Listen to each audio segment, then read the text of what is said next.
Steve Keighery is an Australian entrepreneur and a property investor who founded High Pages Group, a home improvement marketplace that grew to 300 employees, 35,000 plus paying customers, and an ASX IPO valued at 315 million. After stepping away from High Pages, he spent time in New Orleans, in love with the city, and launched Homebuyer Louisiana to turn distressed properties into valuable housing. Today, he's focused on reducing blight and expanding housing opportunities in Greater New Orleans and Baton Rouge, while rethinking how real estate wholesaling works in Louisiana. First of all, I've been all over the United States. I've never been to Louisiana.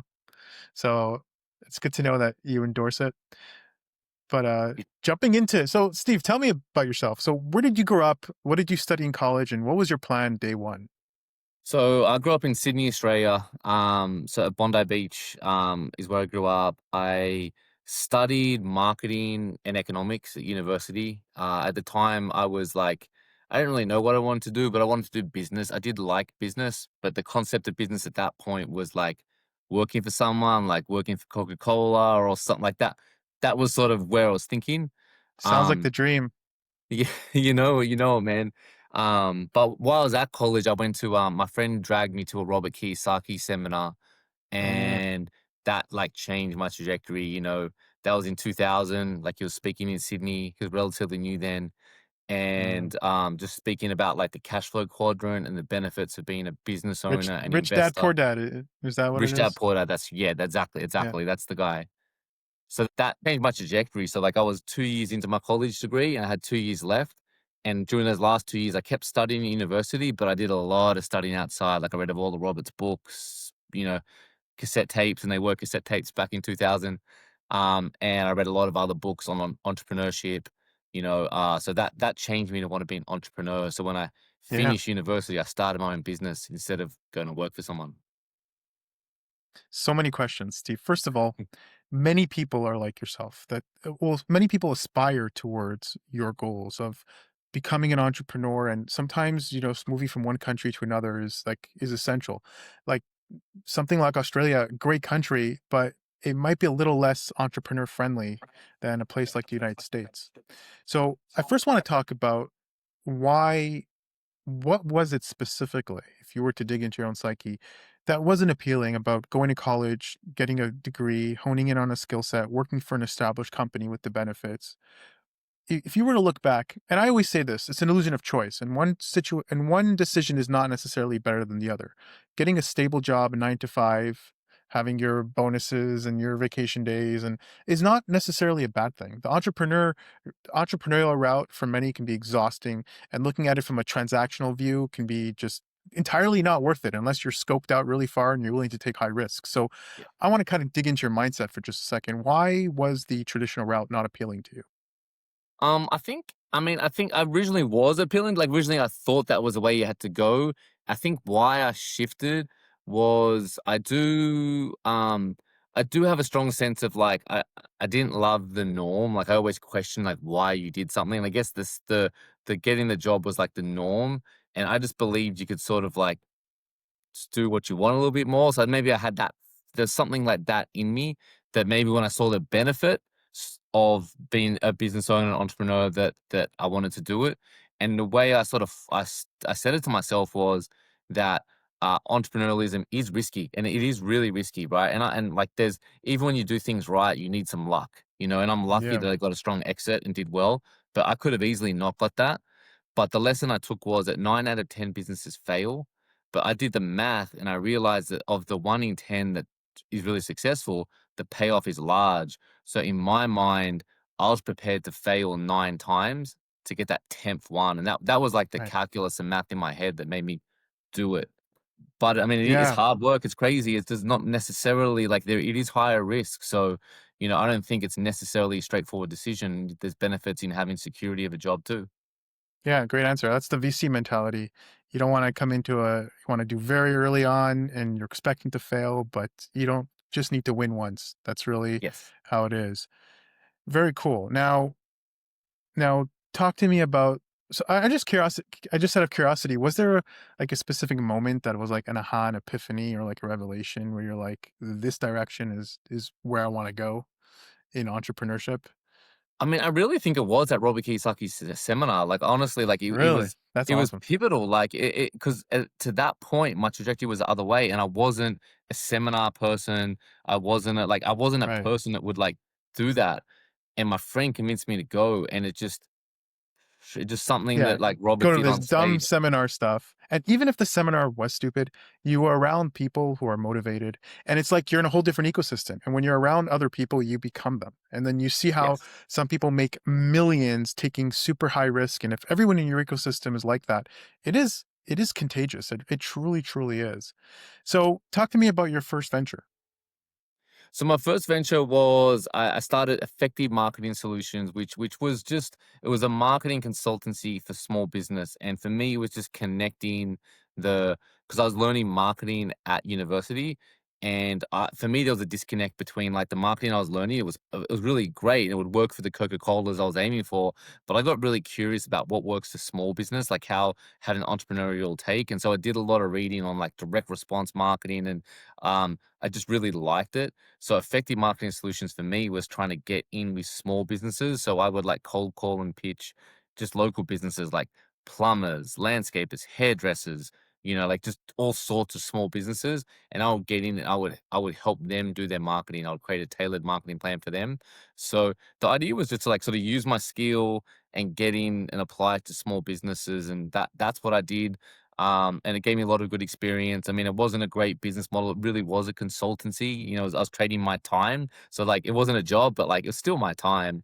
So but it really allowed me to hone my skills and see a lot of different small businesses and see how they all worked.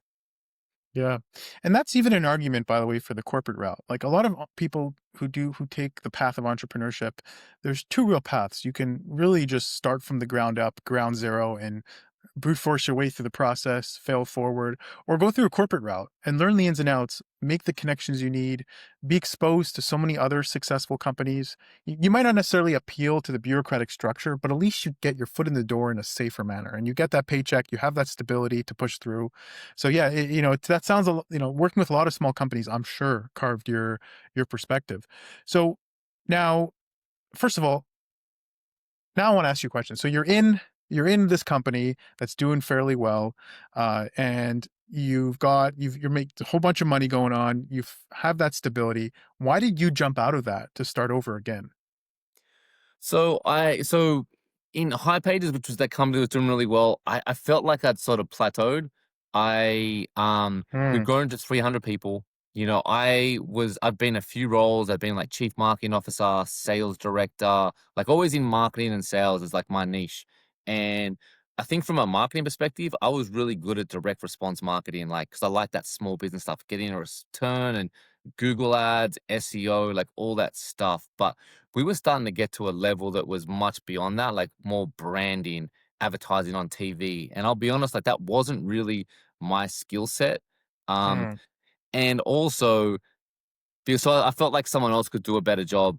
And and I was still a shareholder. And I cared about for me, I separated my job as an employee and my shareholding, right? Right. And the other side of it was I loved the company. I love what we built. It was where it needed to be.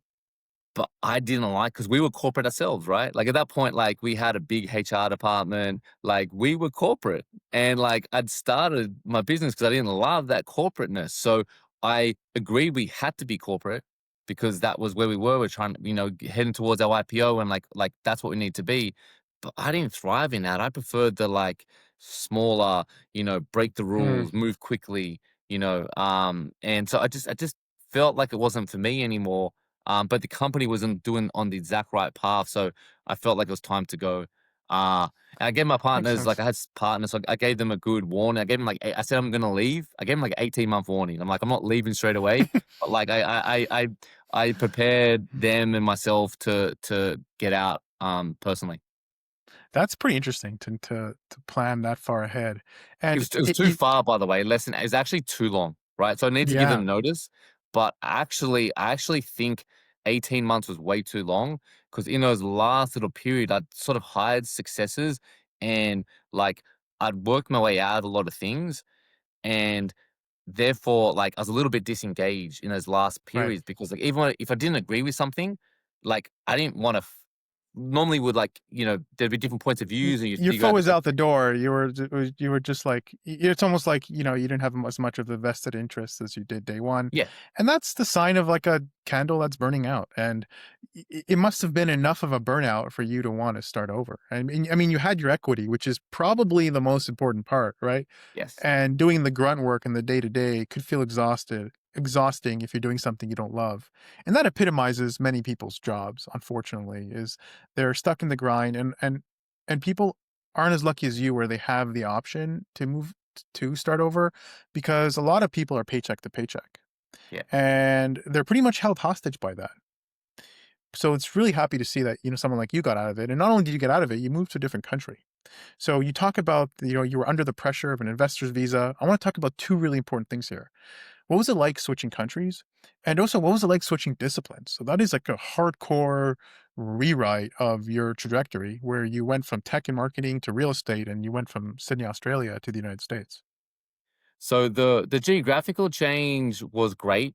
And I originally came for a break because I want to take a break between my next venture. So like I came for 6 months. My intention was to come for 6 months for a vacation, like not to move. So I didn't come thinking I was going to move. But we did fall in love with the place and we loved it. And then we looked at the business opportunities.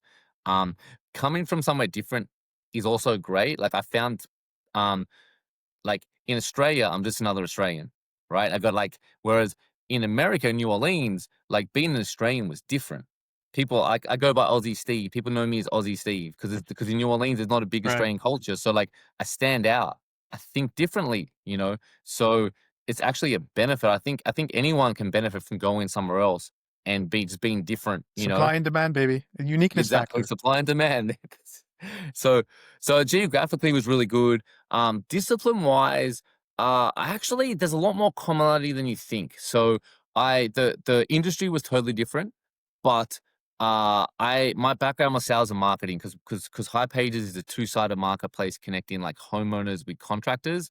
And what I learned was that in real estate and what I was doing was I was connecting sellers, motivated sellers with investors and buyers. So I applied the same knowledge of a two-sided marketplace into my business. So I had to learn a whole new industry, whole new jargon, but like I actually had a pretty solid background and one that a lot of people here didn't have. So like being different and outside, but with strong skills that I thought applied actually made it really easy for me to like get my foot in and grow. Very, very interesting. And just out of curiosity, how would you explain the difference to the entrepreneurial life and the business life in Australia to the United States? Well, the United States is much more entrepreneurial in general. People have freedom. So I think entrepreneurialism is more part of the culture here. I think in Australia we do have a strong entrepreneurial ecosystem. I think it's built more as we've gone. Like I think when I started, there was less of it. It's grown more since then.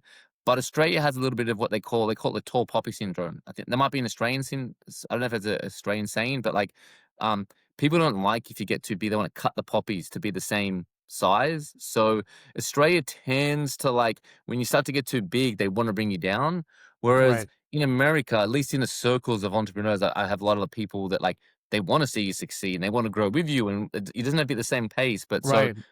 I think Yeah. America is better like that. It's like slightly socialist undertones where the second you start making money, the tax bracket explodes, and you got your free healthcare. Like, it's hard to be poor and it's hard to be rich, Yes. and it's like once the taxes go up, people don't realize that your cost benefit analysis is just greatly skewed towards the low risk option, because if you have all the downside risk, but you only get half or a quarter of the upside risk, it's a hard equation to engage with, and being an entrepreneur is just risky.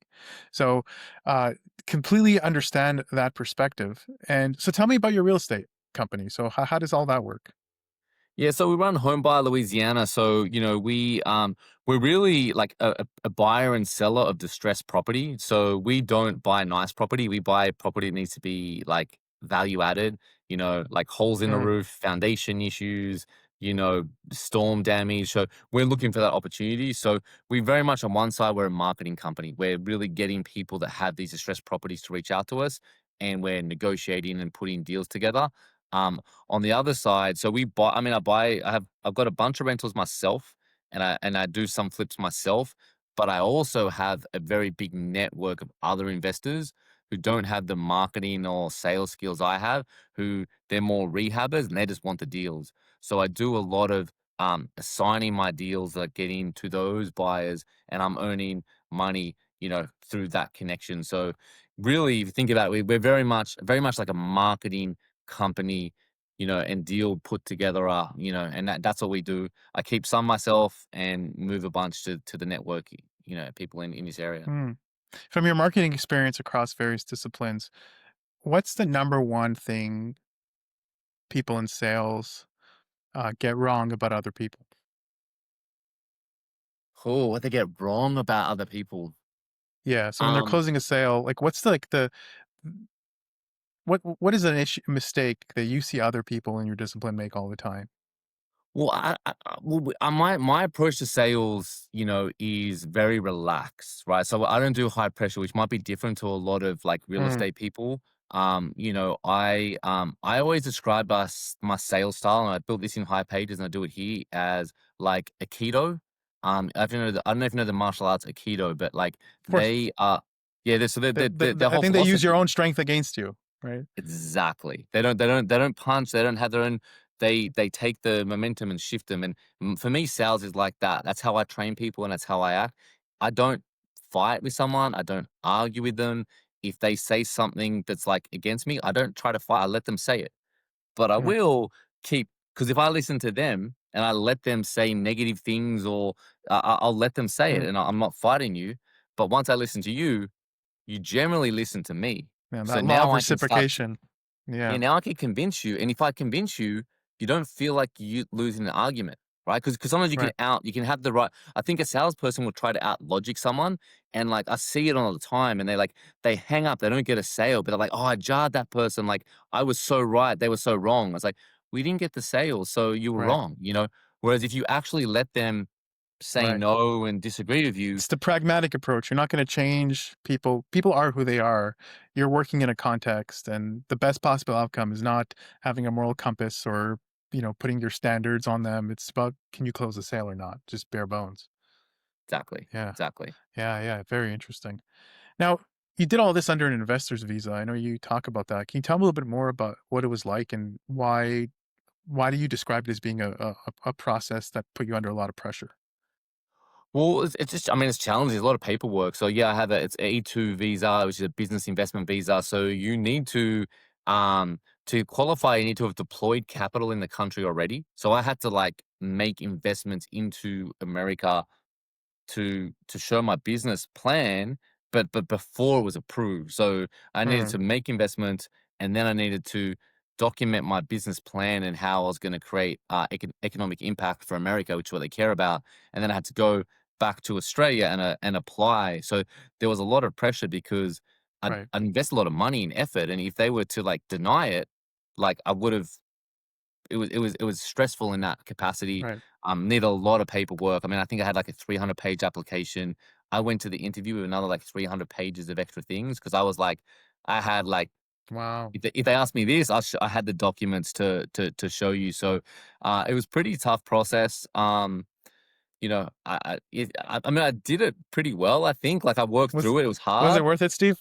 Yeah, man. Yeah, it was worth it. It was worth it. I've renewed it. I've renewed it, and I'm here, and I'm loving it here. I'm loving the opportunities America provides.